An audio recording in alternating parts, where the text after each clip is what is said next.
Hello everyone, good evening मेरे दोस्त मेरे भाई। जो मैं क्वेश्चन कराने वाला हूँ ये हमारा परसेंटेज का है।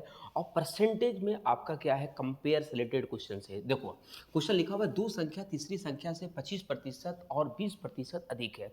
तो आपको क्या करना है, पहली संख्या दूसरी संख्या और तीसरी संख्या। तो तीसरी संख्या से कंपेयर कर रहा है, इसलिए इसको मान लीजिए 100। तीसरी संख्या को क्या मान लो, 100 मान लो। तो अब कहता है कि क्या क्वेश्चन कहता है, तीसरी संख्या से 25% और 20% के अधिक है।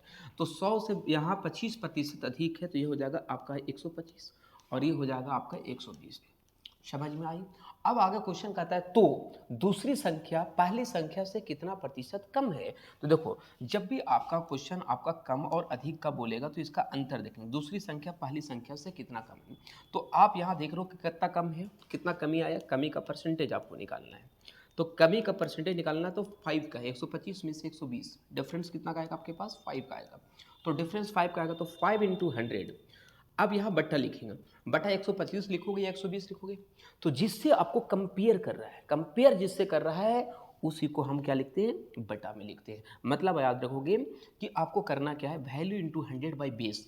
20 वह नंबर होता है जिससे आपको क्या किया जाता है, कंपेयर किया जाता है। जैसे बोलेगा कि ए 20 से छोटा है, तो किससे छोटा है, 20 से छोटा है, तो कंपेयर किससे कर रहा है, 20 से कर रहा है, तो वहाँ बी नीचे लिखाएगा। अब यहाँ देख रहे हो लिखा हुआ है पहली संख्या सी कंपेयर ऑफ फर्स्ट नंबर। तो फर्स्ट नंबर है, तो फर्स्ट नंबर हमारा 125 है। बात समझ में आई, यस या नो। अब इसको हम आराम से इसको सॉल्व कर सकते हैं, कोई दिक्कत नहीं है। 25 चौके 100 और 25 पच्चीस 125, 5 से 5 खत्म, तो 4% की क्या है, कमी है। 4% की समझ में आई। तो इस तरह के प्रश्न को बनाने के लिए कोई एक्स वाई नहीं लेना है, 100 मान करके क्या करना है, सॉल्यूशन करना है। क्वेश्चन अच्छा लगा होगा तो फॉलो करो। Thank you everyone, thank you.